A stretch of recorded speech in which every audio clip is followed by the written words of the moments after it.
এবার তৃণমূলে রাজ্যসভার প্রার্থী হিসাবে ঘোষণা করা হলো অভিনেত্রী কোয়েল মল্লিককে। হ্যাঁ, ঠিকই শুনছেন। এবারে রাজ্যসভার ভোটে মোট 4 জন প্রার্থীর নাম অ্যানাউন্স করেছে অফিসিয়ালিভাবে তৃণমূল কংগ্রেসের টিম থেকে। সেখানেই নাম রয়েছে অভিনেত্রী কোয়েল মল্লিকের। এবার রাজ্যসভার প্রার্থী হিসাবে দাঁড়ালেন অভিনেত্রী কোয়েল মল্লিক। অভিনয় জগতের কেরিয়ারের সাথে সাথে এবার রাজনীতিতে পা রাখলেন অভিনেত্রী কোয়েল মল্লিক। এটাই তার রাজনীতিতে প্রথমবারের জন্য পা রাখা। কিভাবে সামলাবেন সব দিক অভিনেত্রী, তা এখনও প্রত্যেকেরই অজানা। তিনি কি কিছুটা সময় বিরতি নেবেন, নাকি একইভাবে দুদিকেই কাজ করে যাবেন, সেটাও তিনি কোনোভাবেই ঘোষণা করেননি।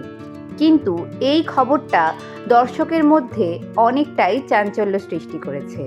অনেকেই এটাতে খুশি, অনেকেই আবার এটার বিপরীত মত। আপনাদের মতামত অবশ্যই কমেন্টে জানাবেন।